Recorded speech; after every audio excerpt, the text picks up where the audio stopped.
자, 따라합시다. 행복을 위하여. 세계에서 가장 많이 판매가 된 책 제1번이 성경책입니다, 여러분. 그 다음에 두 번째로 가장 많이 팔린 책이 존 번연 목사가 쓴 철로역정이라고 하는 책입니다. 존 번연은 1628년도 영국에서 태어났으되 그 아버지가 그릇을 땜질라는 직업을 가지고 있었어요. 그래서 가정이 너무 가난하고 너무 궁핍해서 초등학교를 제대로 졸업을 못하고 배운 게 아무것도 없어요. 근데 나이가 들어서 늦게 결혼을 하면서 아내를 너무 멋있는 사람을 만났습니다.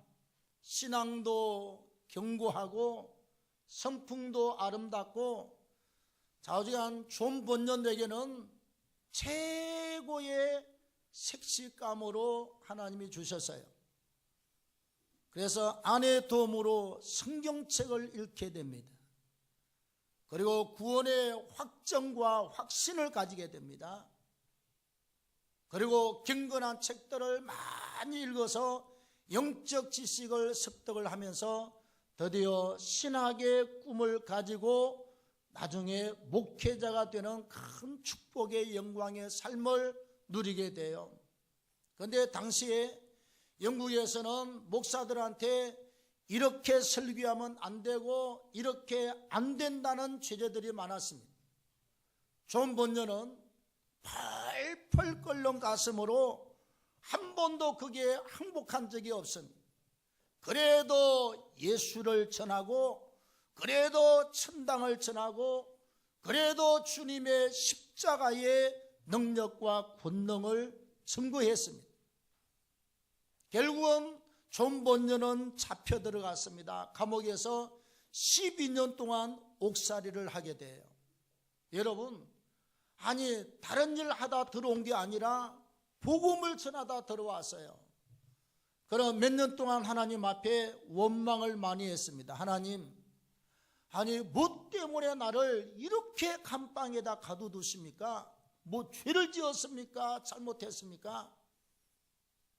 1년 지나가도 안 풀려나고 2년 지나가도 안 풀리고 형을 받은 대로 12년 동안 그대로 진행이 돼요. 그런 기도하면서 펜을 잡고 글을 쓰기 시작합니다. 인생의 많은 고난과 시련들을 통과하면서 성화되는 믿음의 사람이 되는 철로역정이라고 하는 책을 써서 나중에 어마어마한 반향을 일으키고 영향을 미치게 돼요. 유럽 사람들이 철로역정을 읽고 감동을 받고 어마어마한 영적 감동과 감화를 받고 삶이 변화되고 승리하는 역사가 일어났습니다. 그래서 존 번연을 아는 사람들은 이렇게 말합니다. 정말 하나님의 은혜로다. 틀림이 없습니다.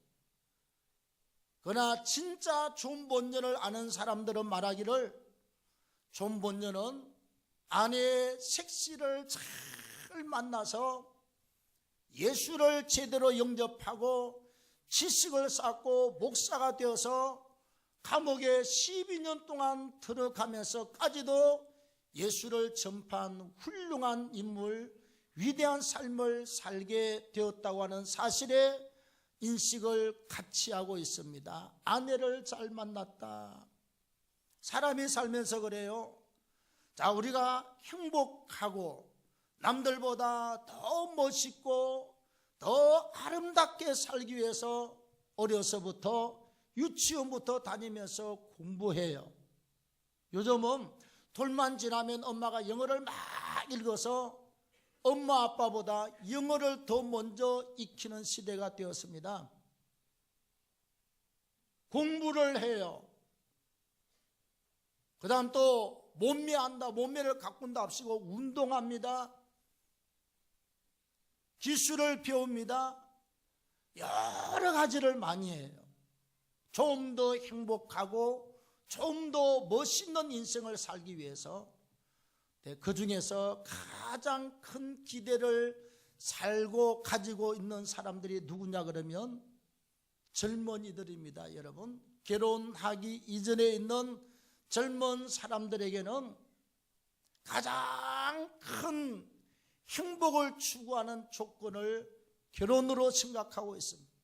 우리도 그랬었고 어른들도 그랬었고 젊은 사람들 역시 최고 최대의 기대치가 결혼에다가 기대치를 두고 있습니다. 결혼이 그렇게 중요하고 가정이 그렇게 중요하기 때문에 그렇습니다. 자, 오늘 우리가 가정을 이루고 행복을 추구하며 살아갈 때, 자, 가슴에 꼭 새겨야 될 몇 가지 교훈이 있습니다. 하나님이 주시는 이 교훈을 가슴에 꼭 담으셔서 우리가 행복을 추구하고 행복하게 사는데 아주 중요한 기초가 되기를 바랍니다. 중요한 동기부여가 되기를 바랍니다. 자, 그 첫째는 우리가 뿌리를 알고 사는 것입니다. 제 기억 속에요, 저는 진양 강씨 집안에서 태어났습니다.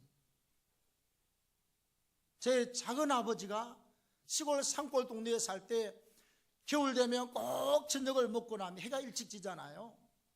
그 와서 2-3시간 꼭 안방에 와서 놀다 가요. 올 때마다 저한테 기가 닳도록 했던 말이 무엇이냐? 진양 씨의 시조는 강이자 식자 할아버지다. 한 20년 들었습니다. 그리고 언열공파 32대 손이다. 언열공파 32대 손이다. 앉을 때마다 강이자 식자 할아버지고 언열공파 32대 손이다. 제가 나이 들어서 나중에 정신이 없어져서 내 이름은 몰라도 이자 식자 언열공파 32대는 절대로 잊어버리지 않습니다. 아주 칠판에다가 그린 것처럼 박혀 있습니다. 왜? 뿌리가 중요하대. 제가 장남에다 장손이잖아요. 아버지도 그러고 작은 아버지 두 분도 그렇고 장남에다가 장손이 나한테 강씨의 뿌리를 갖다가 얼마나 강조했는지 몰라요. 또 요즘 여러분 그렇습니다. 자, 다문화 가정들이 많아요. 같이 결혼하면 좋은 일이죠. 예. 그런데 이세가 태어나면 안 그런 경우도 있지만 가끔 이세가 태어나면 정체성이 없어요. 자, 내가 한국 사람인데 또 엄마나 아빠는 또 다른 나라에서 태어나서 자라신 분이고, 그래서 내가 외국 사람인지 한국 사람인지 정체성 문제 때문에 갈등이나 고민하는 경우들이 많이 있습니다. 우리가 여러분 가정도 그래요.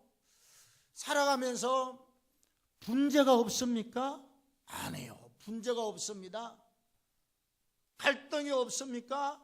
아니요, 갈등이 있습니다. 한 번쯤은 이혼을 생각 안 해보셨습니까? 한두 번은 다 해보겠대요.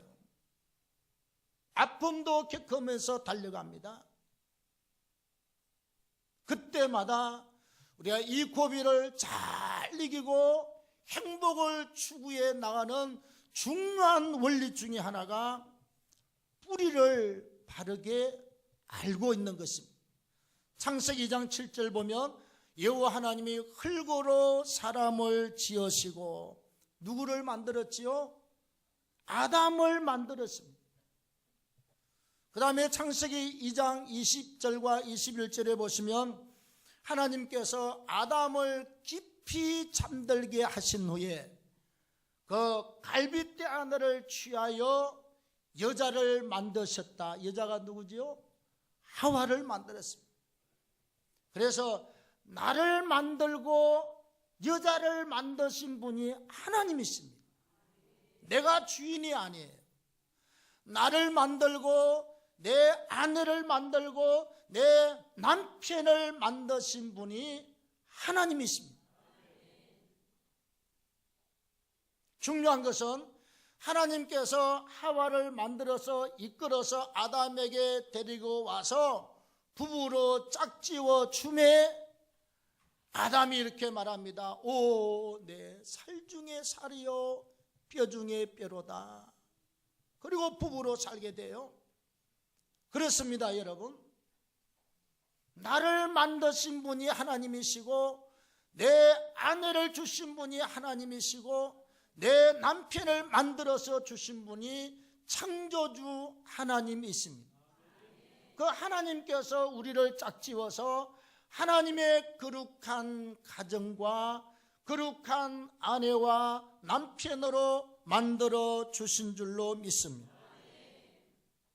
우리가 살 때 어렵고 힘들고 고비고비 우리에게 올 때마다 기억하셔야 돼요. 나는 하나님이 만드신 하나님의 작품이다. 세상에 나 같은 사람은 60억 인구 중에 단 한 명도 없어요.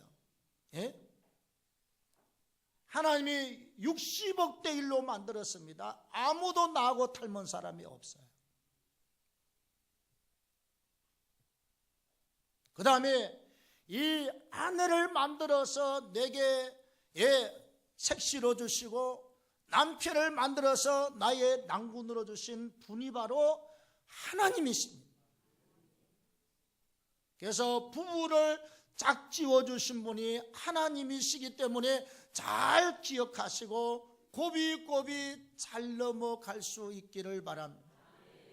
혹시 사별이나 사정상 다시 새 가정을 꾸리신 분들은 더 열심히 사십시오. 더 행복하게 사시기를 바랍니다. 아픔과 그 고통의 경험을 밑거름을 해서 더 멋있고 더 행복하고 더 당당하게 사는 복된 가정이 되기를 축원합니다. 둘째로 우리가 행복을 위하여 만남의 이유를 알고 살아야 됩니다. 무엇을 알아야 돼요? 만남의 이유. 자, 우리가 일반 신앙이 없는 사람들은 그래요. 직장 가서 어쩌다가 만나서 서로 좋아해서 서로 뽀뽀하고 교제하다가 뽀뽀하면 안 돼요. 교제하다가 그냥 결혼해서 자식 낳고 살았어. 그냥 그렇게 만나서 그렇게 손잡고 지내다가 그렇게 결혼해서 자식 낳고 사는 게 가정이라고 생각합니다. 틀린 말은 아니지요. 그러니까 우연히 만나서 우연히 부부가 되어서 산다 이 말이지. 근데 하나님은, 인간을 만드신 하나님은 절대로 그렇게 말씀하지 않고 분명한 이유를 말씀하고 있습니다. 창세기 2장 18절 말씀에 보면 하나님이 이르시되 아담이 혼자 사는 것이 좋지 아니하니 내가 그를 위하여 돕는 배필을 지으리라. 하나님이 스스로 하신 말씀. 아담을 하나 만들어 놨더니 맨날 혼자 있어요. 그래서 내가 그 여자를 만들어서 그에게 돕는 배필을 주겠다고 하나님이 창세기 2장 18절에서 말씀합니다. 그 다음 2장 20절에 보면 아담이 돕는 배필이 없으므로 하나님이 여자를 만드셨다고 말씀하고 있어요. 네. 그렇습니다, 여러분. 하나님이 남자와 여자, 아내와 남편을 만들어서 서로 만나게 하고 짝지어 주시고 서로 결혼하게 하신 이유가 무엇이냐? 돕는 배필입니다. 따라합시다. 돕는 배필로 나에게 주셨습니다. 그렇습니다, 여러분. 돕는 배필이에요. 우리가 이 하나님의 말씀의 교훈을 받지도 않고 알지도 못하는 사람은 옛날의 사상을 갖고 있습니다. 예를 들면 옛날 남편들은 일터에 딱 갔다 오고 직장 갔다 오면 씻지도 않고 앉아서 불 가져와, 담배 가져와, 잿더리 가져와, 신문 가져와. 아내가 화가 났습니다. 좀 갖다 하시지. 여자가 집에서 뭐 했어? 하루 종일 놀면서 뭐 했느냐고. 한번 여러분 바꾸어서 한번 살아보십시오. 제가 우리 집사람 없을 때 혼자서 하루밥 3끼를 챙겨서 먹는데, 밥 해놓은 밥을 차려 먹고 씻고 정리하고 나면 또 조금 또 뭐 움직이면 또 점심에서 차려서 먹고 또 씻고 나면 또 조금 있으면 또 저녁해야 되고, 빨래는 어떡하고요?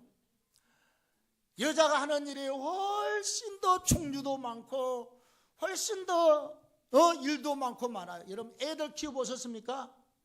저는 지금까지 30분 이상 우리 애를 한 번도 본 적이 없어요. 30분 보고 나면 막 머리에 쥐가 나요. 애들 울고 징징 따고 이리 기어갔다 저리 갔다, 도대체 이거 그냥 방 안에서 정신이 없습니다.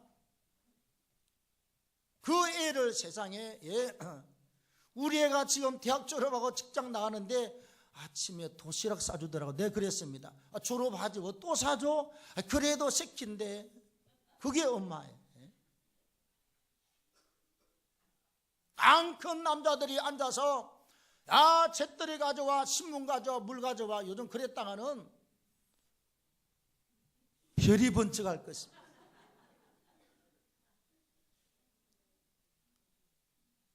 옛날의 방식은 남자는 아내를 유종으로 생각하고 몸종으로, 더 요즘 잘 나가는 여자분들은 결혼한 남자를 갖다가 아주 무슴으로 취급해요. 돈 벌어와, 하라는 거 해. 전부 다 무슴으로 생각하고 몸종으로 생각해요. 이건 돕는 배필이 아니라 하나님이 아무도 없는 배필처럼 한 것처럼 그렇게 생각하고 산다 이 말이죠. 여러분, 행복을 위해서 사는 사람들은 반드시 돕는 자리에서 살아야 될 줄로 믿습니다. 남편이 하루 종일 일하고 오면 여자가 수고를 많이 했지만 조차 나가서 꼭 끌어안고 그러십시오. 이 추운데 얼마나 수고했느냐고, 이 더운데 얼마나 수고했느냐고. 그리고 수고했다고 그러면 남편이 좋아서 코가 벌렁벌렁벌렁해요. 또 남편은 어떻게 하느냐, 들어와서 뭐 했느냐고 그러지 마시고, 아내가 싱크대에서 수고하거들랑 가서 뒤에서 어깨 주물러 주고, 뒤에서 여러분 끌어안아주면 앞에 얼굴을 볼 수가 없지만 아내가 코가 벌렁벌렁하고 심장이 벌렁벌렁 뛰어요. 돕는 배필입니다, 여러분. 오늘 신경 24절에 보면 남자가 그의 아내와 합하여 둘이 한 몸을 이룰지라, 남자가 그 부모를 떠나서 아내와 합하여 한 몸을 이룰지니라. 부부의 가장 큰 의무와 책임은 밥 먹고 사는 것도 중요하지만 성에 대한 서로의 필요를 충족시켜 주는 것입니다. 뭐 특별히 아프다거나 특별한 사정은 있을 수 있지만, 그러나 그 외에는 아내와 남편 상호간에 성적인 요구를 충족시켜 주는 것이 한 몸을 이루라 그 말이에요. 아니 같이 안 자고 이게 안 날 바야 뭐 때문에 결혼하겠어요? 아까운 돈을 혼자 쓰고 살지. 서로의 필요함을 충족시켜 주라. 이게 서로 돕는 배필입니다. 그 다음에 하나님의 영광을 위해서 혼자 하려면 힘들어요. 같이 기도할 때도 같이 기도하면 얼마나 좋아. 새벽 예배 말이지. 우리 반주하는 새벽 예배 때 서옥가 집사님처럼 같이 와요. 아내 혼자 보내기가 걱정이 돼서 혼자 따라, 젊은 아내 혼자 보내기가 쉽지 않잖아요. 따라와요. 네. 또 남편 가니까 든든하니까 따라서 나오고, 하나님이 힘을 합하여 서로 도와서 예배하고 기도하고 선교하고 전도하고 주의 일을 하라고 하나님이 돕는 배필로 연합을 시켜준 줄로 믿습니다. 꼭 기억하셔야 됩니다. 그냥 우연히 만남이 아니라 하나님께서 아내와 남편을 만나게 하신 이유가 있어요. 돕는 배필입니다. 돕고 사시기를 바랍니다. 모습처럼 부리지 말고 모습처럼 아내와 남편을 섬기면 돼요. 이종처럼 부리지 말고 이종처럼 아내와 남편을 섬기고 서로 돕는 배필로 삼고 살면 반드시 행복하고 기쁘고 춤을 추는 인생의 삶의 역사가 있을 줄로 믿습니다. 이해가 됐으면 아멘. 자, 마지막 세 번째로 독립하고 자립하면서 살아야 합니다. 자, 남자가 부모를 떠나서 아내와 합하여 한 몸을 이루고 결혼하는 것은 결국은 부모를 떠나서 독립하고 자립하는 것, 스스로 일어나 사는 것입니다. 하나님이 이렇게 말씀합니다. 24절에 보면 이러므로 남자가 그 부모를 떠나 아내와 합하라. 부모를 떠나라, 이 말씀은 가정을 이끌어갈 남자가 부모를 의지하지 말고 스스로 독립하고 스스로 자립해서 살아야 된다, 이 말이에요. 예? 죄송합니다. 물론 살다 보면 어려운 사정들이 있겠지만 저는 결혼하고 나서 우리가 교회 건축할 때 아버지한테 공식적으로 교회가 돈을 빌려서 쓴 것 외에는 한 번도 우리 어머니 아버지가 돈 달라고 해본 적이 없어요. 나한테 가끔 돈 주세요. 제가 우리 어머니 아버지한테 한 번도 돈 달라고 해본 적이 한 번도 없습니다. 가끔씩 이렇게 명절 때나 생일 때 효도비를 조금씩 드렸습니다. 결혼하고 나서 돈 없습니다. 돈 구워주십시오. 우리 아버지도 나한테 한 번도 돈 달라는 이야기 안 했어요.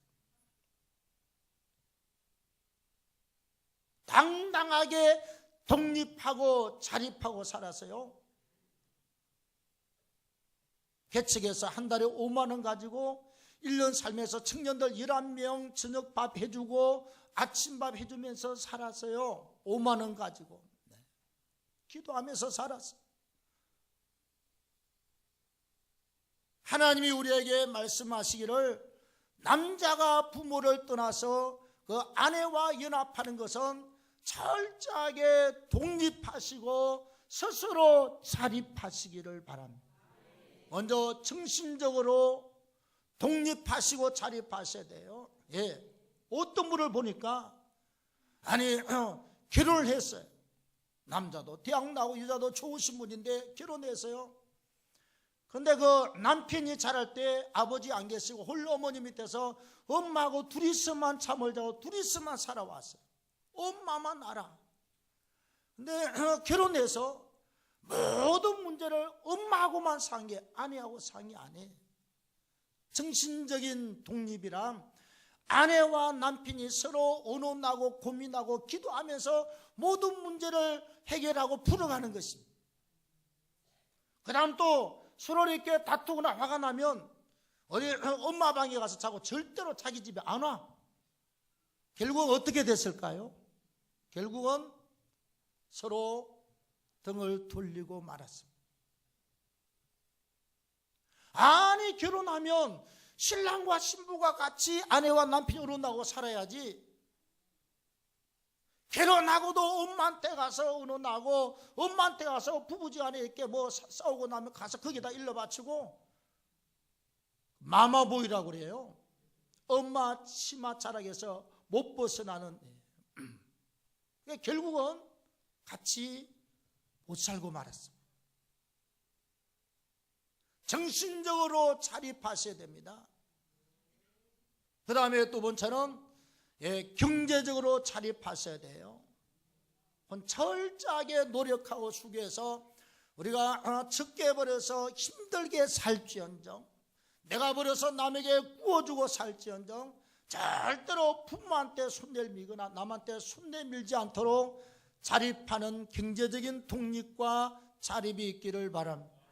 그 다음 영적으로 독립하는 것입니다. 여러분, 결혼하면 부모를 떠나서 아내와 합하여 같이 하나님을 잘 섬기고 하나님과 연합하는 것입니다. 나를 만드신 하나님, 창조주 하나님, 구원의 주님, 그 다음에 우리에게 이렇게 구원의 길을 인도하고 천국 갈 때까지 영적인 삶을 끌어가는 주의 몸된 교회와 연합하는 것입니다. 동아교회 온 사람은 동아교회와 연합하면 되고, 다른 교회에 있는 사람은 다른 교회 분들과 연합하면 돼요. 교회와 잘 연합하시고, 그 다음에 진리 안에서 영적 말씀을 선포하고 우리의 영혼의 삶을 위해서 기도하고 끌어가는 목회자와 연합을 하시면 이게 영적 독립과 자립이 옳습니다. 삼겹줄과 잘 연합해서 독립하고 승리하는 은혜와 축복의 역사가 있기를 축원합니다.